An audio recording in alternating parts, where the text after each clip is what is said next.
Përshëndetje të nderuar shikues, mirë se erdhët në këtë transmetim të drejt për drejt në ekranin e MCN Televizion, në emisionin Fact Check dedikuar zhvillimeve të aktualitetit, por jo vetëm një javë që lan pase ditëve që na shoqërojnë.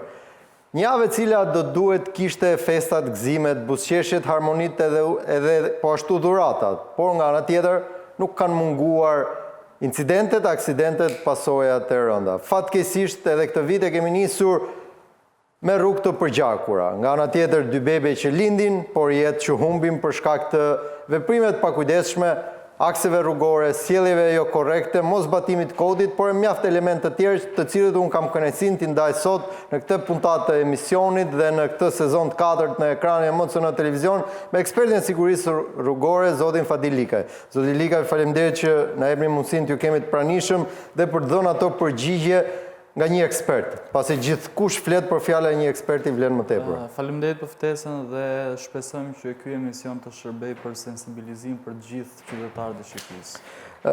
Zoti Likaj, e niset me sensibilizim. Është sensibilizimi gjithçka e mjaftueshme apo sensibilizimi duhet të jetë edukatë qytetare e përditshme për të parandaluar pasoja të rënda? Në fakt ne do të kemi edhe puntatën me ndihmën e regjisë pak më pas, por 7 jetë humbura në një javë. Është një bilanc tragjik do e quaja për gjithë shqiptarët, pasi jemi në një vend shumë të vogël, ku bilanci është shumë i madh i jetëve të humbura në Shqipëri dhe kjo bën që të shkojmë drejt faktorit sensibilizimi do shërbej më shumë tek gjithë drejtuesve mjeteve në Shqipëri. Pasi për të ndodhur një aksident, ne dimë shumë mirë që janë 3 faktorë kryesorë. Është rruga, është mjeti dhe drejtuesi i mjetit. Në kohën kur neve kemi të bëjmë me rritjen e numrit të aksidenteve, ne dimë në Shqipëri që këto janë rrugët, këto janë drejtuesve mjeteve, do të punojmë shumë fort me sensibilizimi, pasi drejtuesve mjeteve duhet të marrin parasysh të gjitha rrisjet që janë gjatë gjithë kohës ku ata çarkullojnë në rrugët tona në Shqipëri. Dhe në këlloj kushtesh, në vendet e Bashkimit Evropian, në Amerikë, punojnë shumë në lidhje me sensibilizimi, sepse sensibilizimi bën që gjithë drejtuesve mjeteve të kuptojnë ku po qarkullojnë, në mënyrë të tillë që të vlerësojnë rrisjet edhe kemi një ulje të numrit të aksidenteve dhe të shmangim rreziqet në rrugë ku kemi probabilitet më të lartë të ndodhësi një ngjarje rrugore. Në vendimin e gjithë do të kalojmë tek inserti i parë, në fakt është një insert i cili referuar kronikave të lajmeve, titujve, nuk e gjen as në Ukrainë. Në Ukrainë ka një luftë që është 24 orëshe, por nuk ka këtë bilanc viktimash. Ndërsa në Shqipëri, 1 janari 2026 do të prodhonte 3 viktima, në datë 2 e kështu me radhë deri 24 orë më parë nuk kanë munguar viktimat. Drejqi e mori, siç tha dhe zoti Likaj, këto janë rrugët. Por janë rrugë më të mira se që ishin dje, ndoshta janë më të këqija se që duhet të jenë në të ardhmen, ose nëse si meritojmë, por janë rrugë më të mira se që ishin dje. Janë makinat më të shtrenjta dhe më të mira se që ishin dje. Vetëm sistemi frenimit, minimumi sot për makinat më të rëndomta kushton 500 euro. Por në Shqipëri ka dhe për atyre makina që sistemi frenimit apo i drejtimit i kushton nga 5 deri në 50.000 euro. Por sërish marrin jetën e vetë drejtuesit mjetit dhe të qytetarëve. Le ta ndjekim insertin.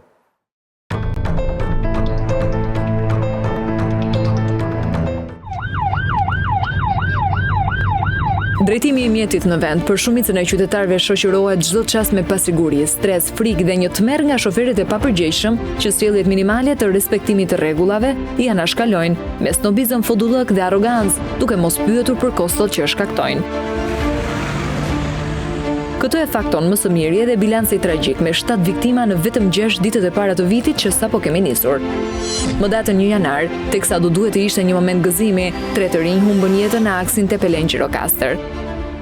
Ata ishin Klejdi Myftari, 24 vjeç, Martin Dula, 25 vjeç, Angelo Ruçi, 27 vjeç. Inderi rezulton të jetë edhe nipi ish kryeparlamentarit Gramos Zhuçi. Por ky bilanc tragjik, ku të rinjt humbën jetën, do të pasohet nga një tjetër tragjedi, këtë herë në aksin Lezhë Milot me 2 viktima. Përkatësisht, Elona Florini, 45 vjeçe, Petrit Florini, 53 vjeç, Indjeri, djali i tezës së kryebashkiakut Pirin Ndreu. Një viktim do të shënohej më datën 4 në kryeqytet në aksin e njohur si ura e peshkatarit, viktima një 46 vjeçar i përplasur nga Urbani. Ndërsa më datë 4 janar në pasdite, një 68 vjeçar do të aksidentohej për vdekje në Durrës.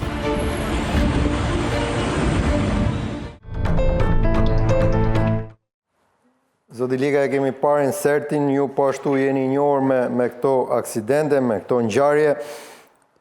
Nuk mungojnë të ri, nuk mungojnë të moshuar, nuk mungojnë shofer dhe pasagjer, po ashtu edhe kalimtar. Tani, unë jam dakord që ja kalimtarët, ja pasagjerët, ja shoferët, njëri, po këtu të gjithë përdoruesit e rrugës e humbin jetën. Mos kemi gjë rrugë mallkuara ne? Rrugë mallkuara, shiko, shumë rrugë në Shqipëri mendojnë se drejtuesët e mjeteve mund ta shikojnë parametra viziv, mund ta shikojnë në rregull, por ajo nuk mund të jetë teknikisht e rregullt. Por ky është një faktor më i vogël çka do e quajë në marrjen e pesë të një aksidenti. Pasi unë do isha shumë kritik tek mësorët, do isha shumë kritik edhe tek drejtuesët e mjeteve. Shumë drejtues mjetesh gjatë fazës para ndodhjes një aksidenti ka një hapësirë kohe rreth 3 deri në 5 sekonda për të ndërmarrë veprime të sigurta, qoftë duke vepruar 3 deri në 5 sekonda para ndodhjes së aksidentit, kur për të shmangur ngjarje rrugore. Mund të jetë drejtuesi i mjetit ka këto hapësirë kohe për të vepruar me sistem frenimi, për të vepruar me sistem drejtimi për të shmangur një aksident. Por zakonisht në Shqipëri nuk respektohen sinjalistika vertikale, e cila janë tabelat e kufizimit të shpejtësisë. Pra nëse kemi të bëjmë me një segment rrugor, i cili është interurban dytësor dhe shpejtësia maksimale lejuar në këtë lloj segmenti rrugor është 80 km/h, mirë po endi pronar duke vlerësuar rrisjet që ka ky lloj segmenti rrugor, vendos një tabelë kufizuese 50 km/h. Por asnjë drejtues mjeti nuk respektojnë sinjalizimin vertikal. Dhe shpeshherë kur përballen ecin më shpejt apo ecin më shpejt. Dhe shpeshherë kur përballen pranë një rreziku, ata kanë 3 deri në 5 sekonda, që do thotë 1.2 deri 1.5 sekonda i duhet koha e reagimit të drejtuesit mjeti. Koha fizike. Koha fizike që ai të përcetojë nga truji te këmba. Dhe kjo është 1.2 deri 1.5 sekonda. Po për të shmangur aksidentin duhen më shumë se 7-8 sekonda, sepse ai është me shpejtësi mbi normat e lejuara. Si kemi këto sekonda? Dhe nuk i kemi në kohë. Dhe kjo bën që aksidenti nuk shmanget. Pra drejtuesit e mjeteve në Shqipëri nuk rregullojnë shpejtësinë në funksion të fushpamjes, që do thotë nëse një drejtues mjeti është duke qarkulluar në zonë urbane, ku shpejtësia maksimale lejuar është 40 km/h, drejtuesit e mjeteve kanë tendencën të ecin në moment që është rruga e hapur, ecin 70-80 km/h.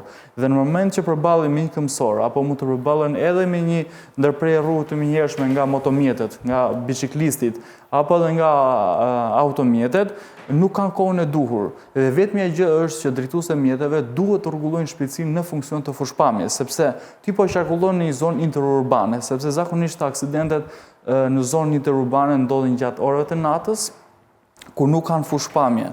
Dhe kur ti je duke qarkulluar në zonë interurbane, ke për detyrim bazuar në 939 të kodit rrugor të rregullosh shpejtësinë brenda fushpamjes, të rregullosh shpejtësinë brenda fushpamjes që të kryesh të gjitha manovrat në kushte të sigurta. Por kjo gjë nuk ndodh.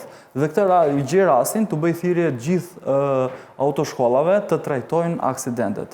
Gjithë kursantët të marrin informacion të detajuar mbi shkeljet e rregullat të qarkullimit rrugor që kanë ardhur pasojat. Po ta shikosh librin e autoshkollave, aty vetëm për aksident, nuk ka asnjë faqe për aksident. Kapitull, nuk ka asnjë kapitull. Ka vetëm ja si janë tabelat, ja si janë rreth rrotullimet, ja si janë kryqëzimet, kush ka përparësi, kush s'ka përparësi. Mësohet vetëm sinjalizimi. Kush është tabelë detyruese, kush është orientuese dhe kaq mësohet, por nuk u mësohet se si ata do sillen rrugë. Pra, në moment që përballen pranë një rreziku, të gjithë drejtuesit e mjeteve duhet të dinë që do të pozicionohen në ekstremin e djathtë të Karraxhatës, duhet të veprojnë në kohë më të shpejtë me sistem frenimi dhe të rregullojnë shpejtësinë. Mirë, po kjo gjë nuk trajtohet në autoshkolla. Dhe urgjentisht duhet të nisi të trajtohen aksidentet në autoshkolla, që drejtuesit e mjeteve të marrin informacionin e duhur. Pra, një drejtues mjeti e merr patentën dhe shkon ecë me shpejtësi. Dhe i di që në zonë urbane nuk do të kaloj 40 km/h, në zonë interurbane 80 dytësore 80 apo kryesore. Por ai nuk e di se çfarë do të ndodhë kur hyrë në aksident. Po pra, ai nuk e di se si do sillet përballë një rreziku. Në fakt, referuar marrjes së lejes drejtimit ka vetëm një që quhet masivisht si kryqi i kuq. Mjafton vetëm kaq? Nuk mjafton vetëm kaq. Ajo ndihma shpejt? Domethënë Këtu kemi të bëjmë me post-aksident. Ne jemi përballë një fakti çfarë do të bëjmë që aksidenta do reduktohen para ndodhes aksidentit. Padyshim ajo është kurrikull ose shkolla duhet të ketë edhe funksion parandalues tonë. Po, autoshkolla padyshim ajo është qendra arsimit që jepet një të drejtë një drejtuesi mjetit për të drejtuar një armë, për të përdorur një armë. Dhe në vetvete është armë sepse po shkaktohen më shumë vdekje, më shumë se sa një bilans lufte, ashtu siç ju e përmendët edhe pak më parë. Fakt, referuar statistikave thuhet se çdo ditë nga një një qerek ose një gjys i vdekur, por ne kemi bërë nga 2024 ishte 174 të vdekur në Republikën e Shqipërisë. Dhe kjo është një shifër alarmante për sasinë e qytetarëve që banojnë Shqipëri dhe për sipërfaqen tonë. Fakt, ne do t'i kemi sepse unë kam ndërtuar këtë temë edhe mbas një raporti të Instat, por përpara se sa të shkojmë aty, le ta ndjekim raportin dhe ta komentojmë me zotin Likaj. Raportin e Instat, materiali 2.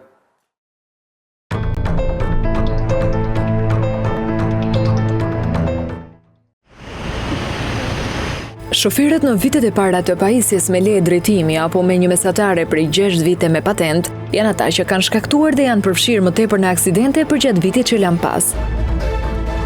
Sipas Institutit të Statistikave, rezulton se 28.7% e drejtuesve të moshës deri në 24 vjeç, të cilët për herë të parë kanë marrë patent 18 vjeç, janë shkaktar aksidentesh. Referuar po të njëjtit raport të Instat, 5 të shtunat e muajit nëntor 2025 kanë patur numrin më të lartë të aksidenteve dhe mërkura numrin më të ulët. Përkatësisht 17.8% e aksidenteve dhe ngjarjeve rrugore kanë ndodhur të shtunave dhe 9.9% e aksidenteve janë shënuar përgjatë të mërkurave të nëntorit që lan pas. Përgjatë nëntorit 2025 janë shënuar plot 101 aksidente, ndërsa numri të vdekurve dhe të plagosurve sipas Instat rezulton të jetë 132 persona, mes tyre 37 femra dhe 95 meshkuj. Tirana vijon të mbetet qyteti me numrin më të lartë të aksidenteve, ndjekur nga Lezhë, Korça, Vlora dhe Fjeri.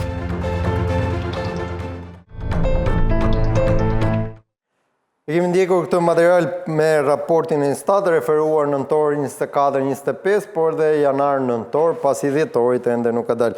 Zoti Lika, ajo që më bëri përshtypje ishte disa kohë më parë ka qenë e premtja si dita me më shumë aksidente, tashmë jemi tek e shtuna. Është vetëm fluksi fundjavës, janë efektet e psikotropëve, alkoolit, pijeve, mënyrës jetesës, apo është për shkak se në fundjavë rrugët janë më bosh, hecin më shpejt, apo ka më shumë trafik edhe hecin më ngadalë përfshirë aksidente? Është e fundit ajo çka ju përmendet. Në fundjavë rrugët boshohen, shumë qytetarë nuk zgjedhin të thonë, zgjedhin të pushojnë dhe kanë pak trafik, referuar edhe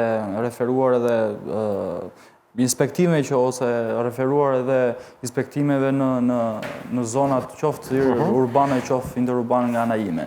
Rrugët hapen, drejtuese mjeteve kanë tendencën të ecin me shpejtësi mbi normat e lejuara dhe kjo e bën që sa më e madhe të jetë shpejtësia, aq më e madhe është probabiliteti që të përfshihen në një ngjarje rrugore.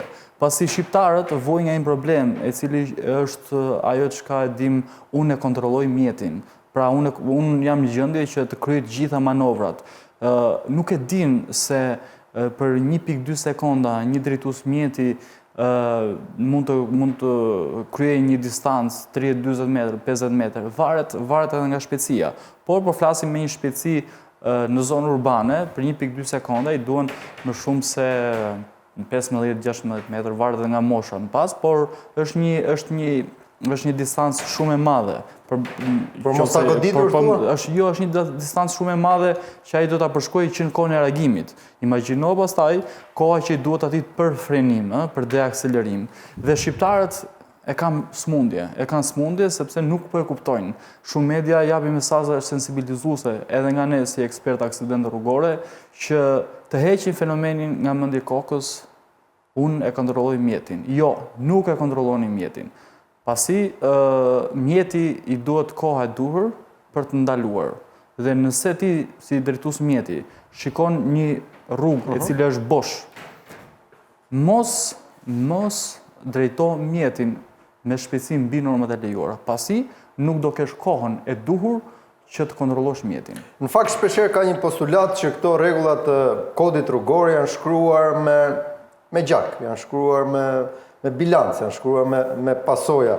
Tani, ky kodi jonë rrugor, pasi kodi mund të ketë nevojë për updatime, për ditësime, është krejt normale, po është një kod i pranueshëm në gjithë leximin jo vetëm një eksperti, po një eksperiencë nga aksidentet që ju keni trajtuar, ose përballja në sallën e gjyqit, pasi për ta sqaruar për opinionin publik, asnjë gjyqtar, asnjë prokuror nuk mund vendosi pasi nuk ka dieni inxhinierike, nuk ka dieni specifike dhe gjithmonë në një proces hetimor apo gjyqësor ka një ekspert kontabël, ka një ekspert mekanik, ka një ekspert sigurie, ka një ekspert inxhinierik, ka një ekspert sigurisë rrugore e kështu me radhë. Pra, nëse ka një proces gjyqësor apo hetimor, mos mendoni se gjithçka që vendos është gjyqtari apo prokurori.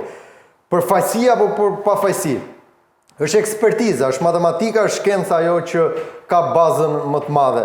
E bëra këtë për t'i shpjeguar qytetarëve që jo vlerën e ekspertit, por vlerën e ekspertizës në vetvete. Unë do nisja sepse edhe kur shkojmë tek fundi, aty thonë, ama e gjyqtari, ai prokurori, jo është veprimi jot i cili me ekspertizë le gjurmë. Pra, le gjurmë veprimi i një drejtuesi mjeti ose automjeti, le gjurmë kur përfshihet në një aksident. Sepse thëmë ku dhe marrin vesh me qa shpejtësie isha unë, ja u prish kroskoti. Shiko, unë do nisja në fillim të kodi rrugor, më pas do dalë edhe tek vendi i ngjarjes dhe roli i ekspertit. Kodi rrugor në Shqipëri, padyshim që është nënshtruar ndryshimeve të herpashershme, por ka mangësi të theksuara, sepse nëse do marrim një rast specifik të një neni të kodi rrugor, neni 139.2, e cila është humbja kontrollit të një mjeti. Shpesh herë ne përballim me faktin që një drejtues mjeti humbet kontrollin dhe mund të jetë kemi pas aksidente me pasoja, domethënë. Por nuk është kodi rrugor. Ne kemi padur autobusin mes kryeqytetit, erdhi mori 7-8 makina, për fat mirë asnjë viktim, por kodi rrugor nuk e ka specifikuar qartë. Kush ka qenë arsye pse ka humbur kontrollin një mjet? Ka qenë arsyeja rruga, ka qenë arsyeja e metave teknike të mjeti, apo ka qenë arsyeja e drejtuesit të mjetit. Dhe ky është një fenomen që ne përballemi jemi në kushte të vështira, sepse ne si ekspert aksident rrugor përcaktojmë që ky drejtues mjeti ka humbur kontrollin dhe ka këto pasoja. Mirë po duhet shikuar akoma me gjenezë. Duhet shikohet Po ju nuk e ndani dot për shembull që këtë aksident e krijoi po them marrja super xhiro ato mjetit, ose paketa X elektronika apo mekanike. Ose këtë drejtuesi mjeti i humb shikimi ose i ra të fikët. Po, ne merremi vetëm që ka humb kontrollin dhe bëj gjerasin të bëj thirrje komiteteve ndën ministrore të marrin mendimet e ekspertëve që kur të bëjnë ndryshime të kodit rrugor, t'i bëjnë specifik siç jemi në Shqipëri, me çfarë problematikash kemi në Shqipëri. T'i bëjnë shtëruese, thoni ju, mos ketë hapësirë abuzive. Po mos ketë hapësirë, sepse shpeshherë kemi një problem që kemi interpretimin e kodit rrugor në raport, domethënë kemi të dhëna nga aksidenti, qoftë për shpejtësinë, analizën e mundësisë shmangjes së një ngjarje rrugore, dhe kjo gjë duhet të përputhet edhe me shkeljet e kodit rrugor. Dhe shpeshherë vinte interpretimi që një ekspert mund të interpretojë këtë nën kod rrugor e interpretojnë që drejtuesi i mjetit është fajtor, një ekspert tjetër mund ta interpretojë që drejtuesi këmbësori nuk është fajtor. Dhe kjo është një problematik shumë e madhe sepse edhe ne si ekspert vihemi përballë një vështirësie. Mund të paragjykohemi, mund të kemi shpeshherë mediat ose rrjetet sociale paragjykojnë një punën e një eksperti, pasi nuk e din se çfarë është duke bërë ajo ngjarje. Dhe gjerasin të bëj thirrje, gjithë komitetet ndërministrore të ndryshojnë kodin rrugor në bazë të aksidenteve që ndodhin në Shqipëri, të merret vendimet përfundimtare, domethënë merret vendimet e formës prerë nga gjykatat, të studiohen nga ekspertët, të nxjerrin një produkt dhe më pas të bëhen ndryshimet e kodit rrugor në bazë të rrisjeve që kanë rrugët në Shqipëri. Nuk mund të bëhen ndryshimet e kodit rrugor, mund ta marrë kopje nga Italia, kopje nga Gjermania apo kopje nga vendet e tjera. Pak nga gjitha dhe në fund fare bëjmë një kod pa aplikueshëm, pa përshtatshëm. Po, ky kodi rrugor në Shqipëri është bërë kopje e kodit italian, por edhe ndryshimet që janë bërë. Si mjaft kode në fakt, se kemi mjaft kode që vinë nga Italia. Edhe ndryshimet që duhen bërë te kodi rrugor do të bëhen në bazë të realitetit në Shqipëri, jo në bazë të një kodit të vendit të Bashkimit Evropian dhe më gjerë. Mendime regjisë, ne do të kalojmë në pak momente publicitet për të rikthyer sërish në këtë transmetim drejt për drejt e referuar tabelave të Instat dhe për t'i komentuar ato. Jemi rikthyer sërish në transmetim të drejt për drejt dhe mendime regjis, do të kalojmë tashmë tek raporti, po mendime regjis do ta nisim me një prej tabelave të shkaqjeve të aksidenteve, gjinisë, orareve, datave, ditëve. Aksidentet sipas gjinisë është grafika ose tabela e parë. Dhe do ta komentojmë me zotin Lika duke pasur edhe këtë në ekran. Regjia nëse do të na ndihmojë. Zoti Lika, aksidentet sipas gjinisë rezulton që për nëntor 2025 janë 37 femra të përfshira të vdekura të plagosura, 95 prej tyre meshkuj. Meshkujt me risk më të rrezikuar. Apo varet sa kanë qenë timon, sa kanë qenë kompsor, sa kanë qenë faktikisht pasagjer. Në Shqipëri numri më të madh të drejtuesve të mjeteve zën meshkujt. Dhe kjo gjë bën që të kemi përqindje më të madhe të numrit të aksidenteve. Pra kjo është shpjegimi i kësaj shifre thoni. E para është kjo. E dyta është që femrat gjatë drejtimit të mjetit janë më të kujdesshme, shpesh herë, domethënë duke qenë se kemi numrin e pak të drejtuesve femra. Kanë atë pjesën e frikës më të madhe dhe shpesh herë nuk ecin me shpejtësi.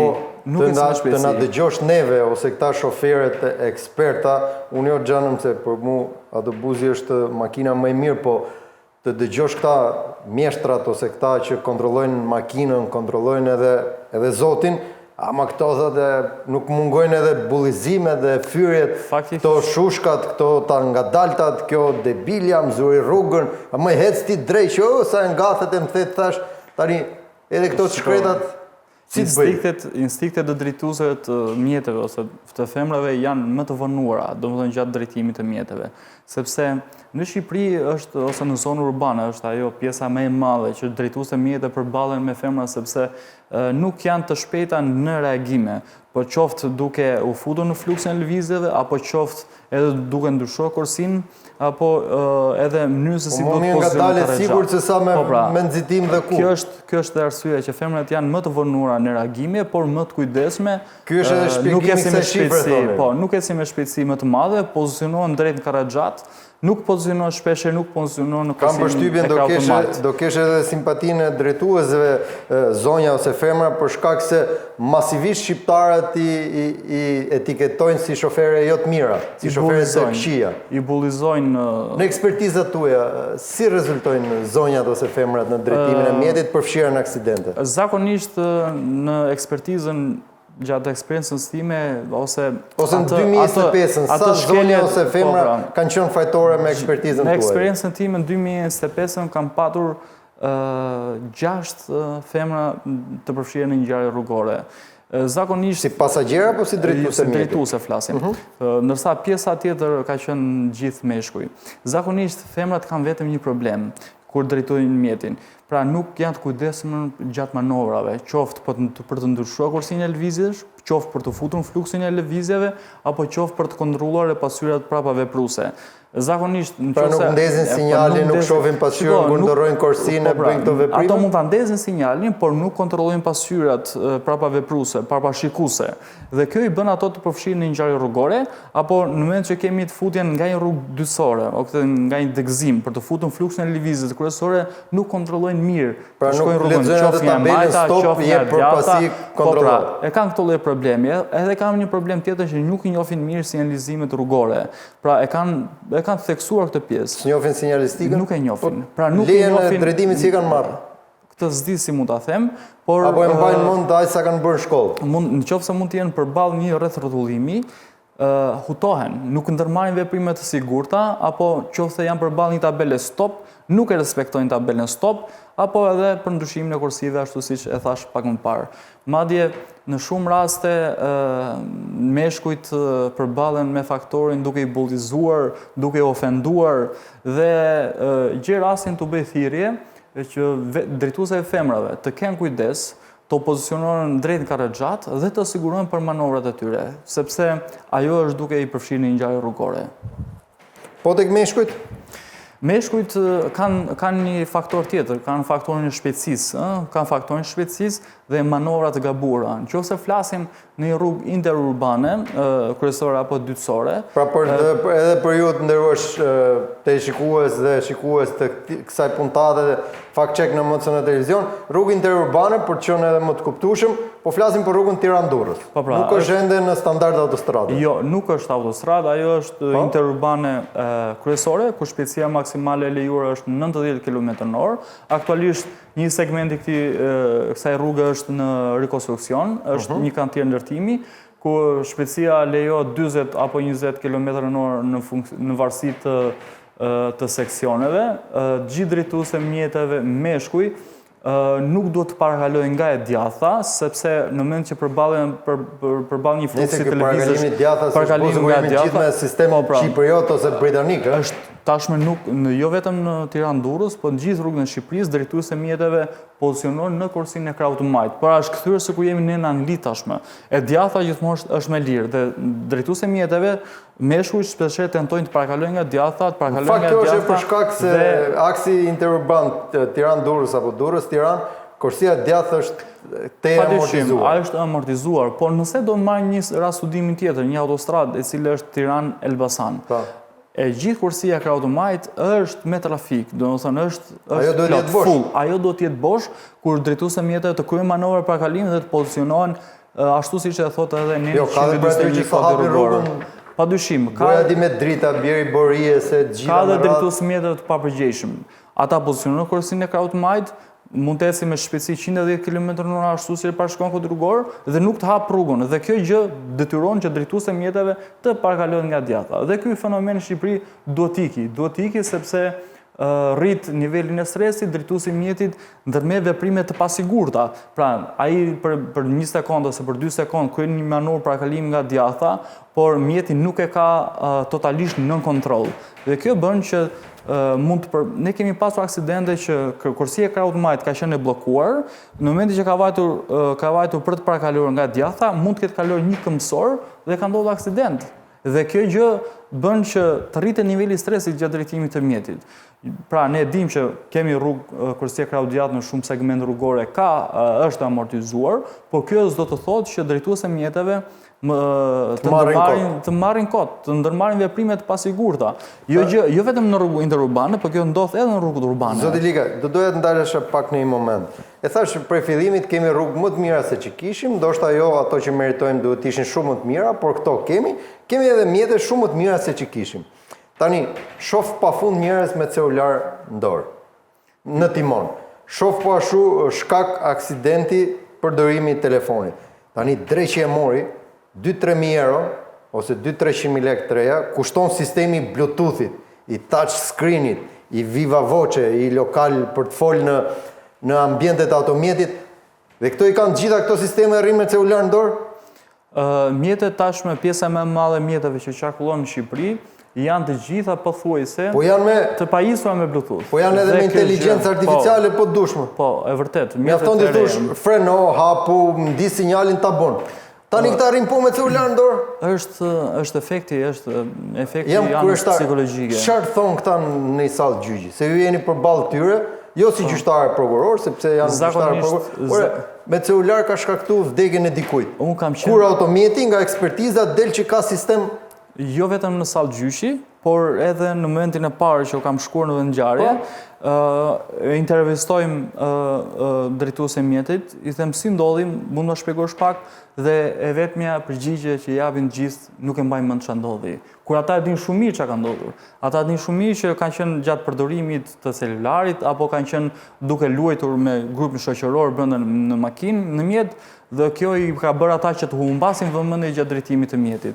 Apo duke dëgjuar muzikë, apo duke pirë edhe cigare, sepse shpeshherë edhe cigaria merr pjesë në një ngjarje rrugore brenda në mjet. Domethënë, në moment që përballen mund ndesin një cigare, mund të hapin xhamin, vin pjesa e flakës shkëndijës dhe merren me cigare ndërkohë që merren për trafik, ndërkohë që humbasin vëmendjen gjatë drejtimit të mjetit. E vetmja përgjigje është nuk e di çfarë më ndodhi. Edhe kjo është për ta keq. Këta që se dinë se çfarë ndodhin, por e dinë se çfarë bëjnë. Gjithsesi do të ndalin tek një tjetër tabelë e raportit e Instat. Shoferët apo aksidentët sipas moshave, në fakt Instat kishte një raport të lezetshëm. Mendimi i regjisë kalojmë tek aksidenti sipas moshës, po ta shikojmë për nëntor 2025 nga 0 deri 24 vjeç, 25 deri 34 vjeç, 35 44 vjeç, 45 59, 60 dhe të larguar nga vendi i ngjarjes. Në fakt thot nga 0 deri 24 vjeç. Unë e kam bërë nga 18 deri 24 vjeç, pasi ligjërisht Shqipërit 0 vjeç nuk mund t'i japësh makinës. Mund t'jesh një gjeni ose ta ka mësuar mami apo babi, mund t'i japësh 10, 11, 12, ja dhe 15, ja dhe 17 vjeç, po quhesh shofer i paligjshëm pasi mosha për të pasur leje drejtime për t'i dhënë automjetit është 18 deri 24 vjeç. Pra nis nga 18 vjeç. Nga 18 deri 24 vjeç zoti Likaj janë 29 ngjarje të shkaktuara nga kjo grup moshë. Pra i bie për shofer me 6 vjet eksperiencë. Se 18 në 24, 6 vitet e para. Ne vendosëm me ca rregulla që në vitet e para nuk do kemi cilindrat të lartë, kështu ashtu, por gjithmonë ka një manovër që unë faktikisht prisja një rezultat më të lartë për këtë lloj. Si e lexoni ju këtë shifër? Okej, kjo flet vetëm për nëntor 2025, Po padyshim, po. Marrim rast nëntorin, po zakonisht për një muaj, imagjino për gjithë. Po zakonisht në këto vlera rri, por në një përqindje ndoshta më të vogla apo më të madhe, por do e quajmë si një mesatare këtë lloj shifre. Dhe ata të cilët bullizohen dhe thonë, ama ky shoferi marum, ky plaku, ky tutkuni e kështu, kanë vetëm 12 aksidente. Po pra, janë më të kujdesshëm. Ajo që unë thashë pak më parë. Pra njohin frikën apo njohin vlerësojnë faturën e aksidentit? Faturën është vështirë. Shqiptarët nuk e njohin faturën e një aksidenti, por njohin frikën, njohin rrezikun dhe shpesh herë janë më të kujdesshëm gjatë drejtimit të mjetit. Kjo grup moshë e re nuk e njeh rrezikun. Dhe në moment që një drejtues mjeti apo çdo lloj natyre mund të jetë përballë një rreziku, përballë një pune, përballë edhe një sherrri, do e quaja, do e marr një shembull analog. Në momentin që një qytetar nuk njeh rrezikun, nuk e vlerëson ashtu siç duhet një aksident rrugor. Dhe grup mosha është ajo e të rinjve, 18 deri në 24 dhe kjo bën që drejtuesve mjeteve të jenë të pakujdesshëm, të ecin me shpejtësi më të madhe, kanë adrenalinë më të madhe grup mosha më të reja, nuk e njohin kodin e rrugor, nuk njohin mirë rregullat e qarkullimit rrugor dhe kjo gjë bën që të përfshihen në një ngjarje rrugore ose nuk kanë atë eksperiencën gjatë drejtimit të mjetit, sepse eksperjenca bën atë çka drejtuesi mjetit mëson gjatë terrenit. Pra, nuk janë përballur shpesh herë përballë një rreziku që të mësojnë se si reagon mjeti, sepse shqiptarët vuajnë nga fakti që unë e kontrolloj mjetin, por nëse ata nuk kanë disa eksperjenca të tipit që mund të humbasë kontrollin mjeti, mund të rrëshkasë mjeti, apo mund të ndryshojë drejtimin e lëvizjes mjetit, dhe kjo bën që në moment që ti nuk e ke informacionin, bën veprime të pasigurta. Ndërsa ata që kanë vite, ata kanë eksperiencë përballur me rrezik, e dinë që mjeti nuk i reagon ashtu siç ata kanë mendje. Meqense folë për eksperiencën e përballjes me rrezikun, ju ka rezultuar recitivizmi, çfarë do të thotë një ekspertizë që ju keni bërë, ka qenë shoferi X apo Y, pra Arseni ka qenë në aksident, rikthehet sërish në një aksident? Po, ka shumë nga drejtuesve mjeteve. Zakonisht ata drejtues mjetësh që kanë një pasqyrë të keqe të sjelljes në rrugë, pra një CV të zezë do e quaja, shpesh herë ata kanë masa administrative nga policia rrugore ku nuk kanë rregulluar shpejtësinë në zonat urbane, kanë kryer parkalime të gabuara, apo janë përballur, është hequr leje drejtimit nga radari apo nga mjetet tjera të inteligjente. Pra janë këta që shkaktojnë aksidente. Po pra, janë këta që janë të përfshirë në ngjarje rrugore. Pra nuk është rastësi, domethënë, ka raste të rralla. Po pra, një drejtues mjeti mund të jetë në raste më të rralla. Është korrekt gjatë drejtimit të mjetit. Aksidenti dhe ndodh. Po padyshim ndodh, mund ta ndodhë të gjithë. Por pasojat sasi më të madhe janë këta drejtues mjetit, të cilët kanë një pasqyrë të keqe gjatë drejtimit të mjetit. Mendimi i regjisë do të shkojmë tek pyetja kush i shkakton aksidentet sipas përgjigjeve dhe raportit të Instat, është materiali numër 5 Dhe referuar këtij materiali, ju sapo e thatë që ata me CV të keqe, të keqe kanë një bilanc dhe pikërisht ata me CV të keqe, sipas këtij raporti thuhet që aksidentet rrugore i të vdekurve të plagosëve sipas gjinisë, atëherë aksidente rrugore sipas moshës së drejtuesit të mjetit, por edhe sipas sjelljeve. Dhe sipas sjelljeve na rezulton që kemi sipas sjelljeve 115 i përkasin sjellje të drejtuesit të mjetit dhe sjellja e komisorëve është në 17 raste. Ne dim që... Pra, shumica sjellja e drejtuesit të mjetit, për qenë ship shoferi. Po. Tani mundet ta ketë shoferi përgjigjen ose pash më preu rrugën, hyri nxitim ose ai tjetri si mbajtën frenat, nuk kisha mundësi çat boja. Këto përgjigje mund të jenë, por juridike ose teknike mund të ndahen. Unë do isha pa kritike edhe me raportin e Instatit, sepse për të kuptuar kush ka qenë fajtori gjatë një ngjarje rrugore, duhet të merret vendimi i formës së prerë nga gjykata dhe nuk mundet sepse kjo shifrë është paragjykuar. Ne jemi në shifrat e nëntorit. Instati referohet policisë shtetit. Po policia e shtetit nuk mund të vendosi kush është fajtori në një ngjarje rrugore. Policia e shtetit kryen veprimet hetimore. Po kryen veprimet hetimore, nëse policia me masë administrative të nxjerr fajtor, ti ngel fajtor, apo s'është ashtu. Policia rrugore nuk duhet vendos masat administrative në moment që ndodh një ngjarje rrugore.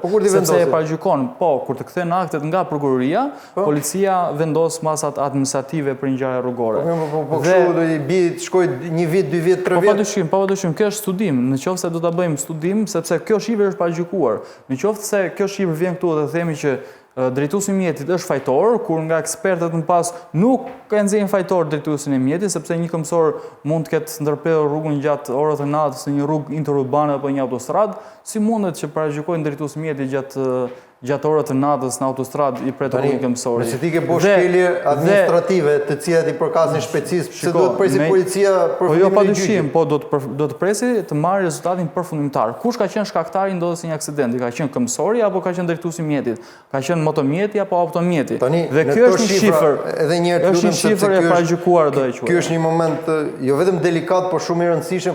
Në këto shifra ku Instat thotë 117 është drejtuesi i mjetit pra shoferi dhe 17 janë komisorët. Më fal, ka devijuar procesin. Ku e nxori Instati? Atëherë Instat thotë në këtë material që këto të dhëna janë me burim drejtorinë e përgjithshme të policisë.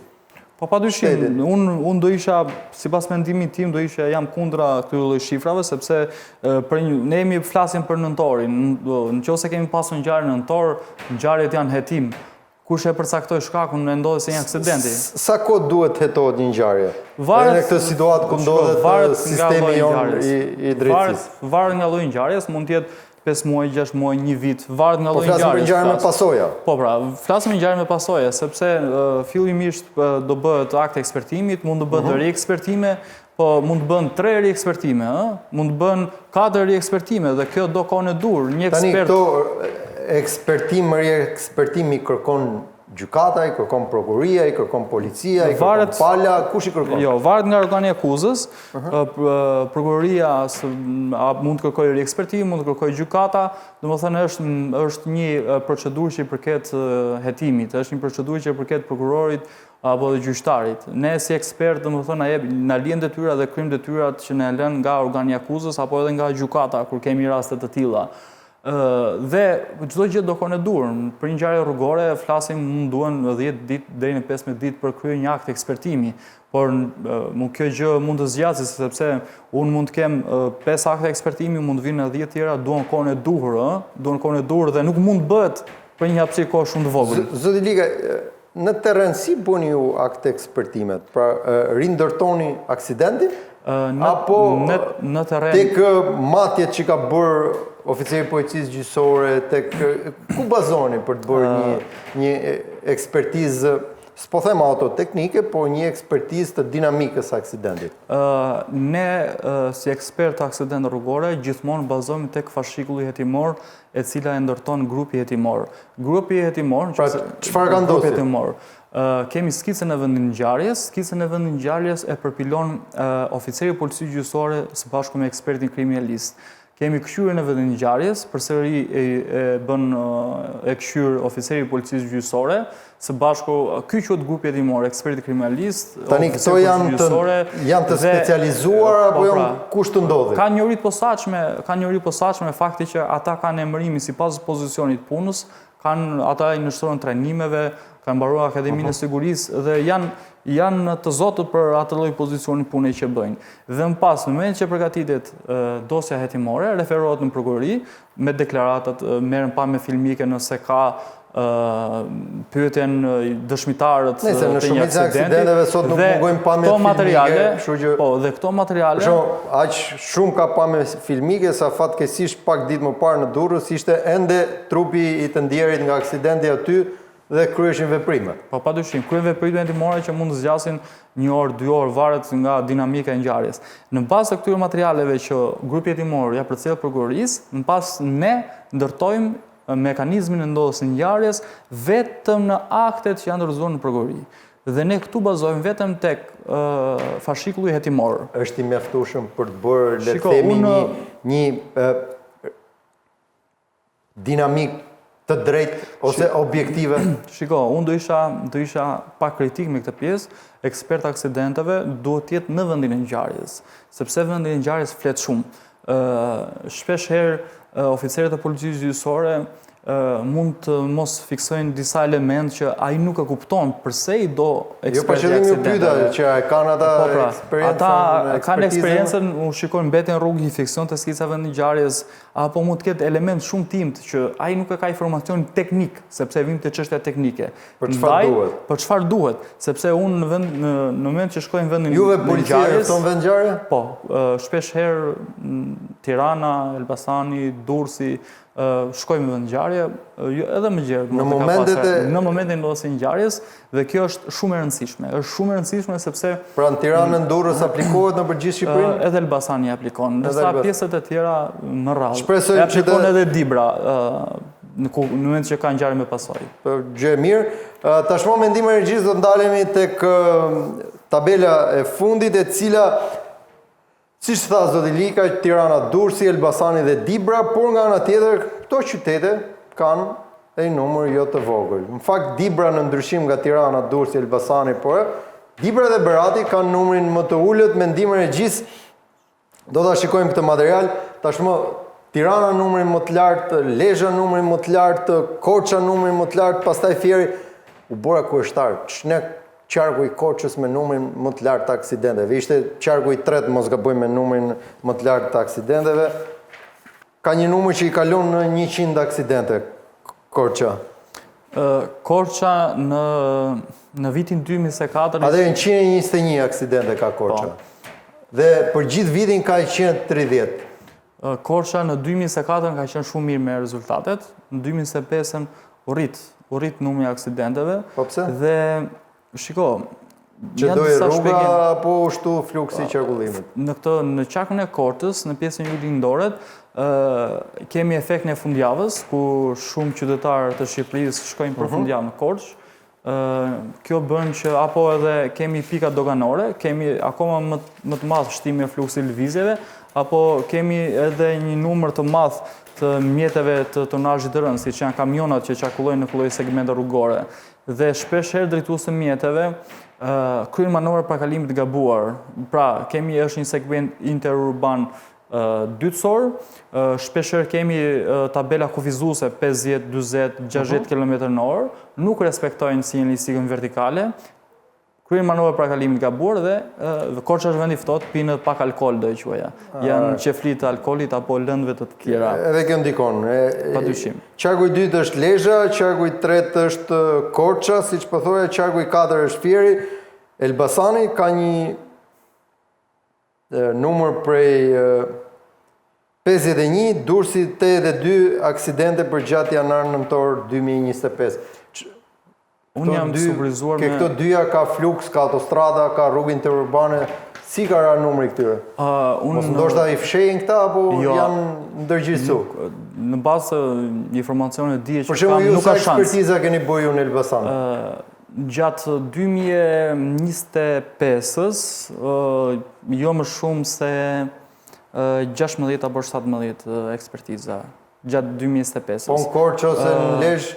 Në Lezhë, jo, nuk e mbuloj ose nuk aktivizohem. Në Korçë kam bërë më shumë se 25-26. Pas janë kolegët e tjerë, nuk ose jam vetëm unë në këtë punë, por nëse dikush ka një numër të lartë, automatikisht ka në Durrësi në Durrës jo më shumë se 4 ekspertiza. Çka përputhen me këto shifra? Unë jam shumë i surprizuar nga Durrësi, me thënë drejtën. Janë shifra reale këto? Janë shifra reale, po janë shifra reale, nuk ka shans që të manipulohen shifrat. Zoti Lika, jemi në fund të këtij transmetimi drejt për drejt, do doja një mesazh final ose një mesazh që le të mbetet për ata që na kanë parë dhe ata që do të na ndjekin edhe në rrjetet tona sociale. T'i shmangen faturës aksidentit, t'i shmangen heqjes të lirisë, t'i shmangen probleme që sjell aksidenti, apo ta shijojnë rrugën, se na është bë përdorimi i makinës, jo ankth më po. Shumë njerëz sot vetëm nga frika ecin kom. Shumë qytetarë në Shqipëri nuk e njohin pasojën që mund të ketë një aksident. Mund të ketë faturë, ashtu si që e thatë, fatura ekonomike është shumë e madhe për jetesën në Shqipëri. Pasojat, konfliktet janë shumë të mëdha që mund të jenë pas aksidentit, apo pasojë në dëme shëndetësore që do kenë gjithë qytetarët e Republikës Shqipërisë. Pra për pak kilometra më shumë i shton vetes një pelaq që se imagjinon? Nëse do të jenë më të kujdesshëm, do i shmangun gjithë këto problematika që unë listova. Gjithashtu ju bëj thirrje që drejtues të mjeteve në Shqipëri të tregohen të ndërgjegjshëm, të veprojnë në mënyrë të sigurt, të mos konsumojnë pije alkolike apo lëndë narkotike, në mënyrë të tillë që të jenë të kujdesshëm jo vetëm për veten, por për gjithë përdoruesit e tjerë të rrugës. Aksidenti nuk është telenovel. Gjithë mediat për ditë flasin për aksidentet. Le të shërbej mesazhi që japin mediat si një mesazh që duhet të kenë gjithmonë para syve, para mendjes, që të tregojnë të kujdesshëm, të ndërmarrin veprime të sigurta. Mos i shikoni aksidentët në media si telenovel. Aksidenti nuk është telenovel, aksidenti është real dhe pasojat janë shumë të mëdha. Shumë faleminderit zoti Likaj, me këtë mesazh qoftë edhe sensibilizimi, mos i shikoni aksidentet si telenovel, pasi për ditë nuk mungojnë vdiq ky e vdiq ai, por teksa jemi përdorues së rrugës, le të shijojmë jetën që na ka dhënë Madhi Zot dhe t'i shijojmë dhe ato mjetet, jo të stresohemi. Faleminderit për vëmendjen tuaj, miru takofshim të premten e ardhshme.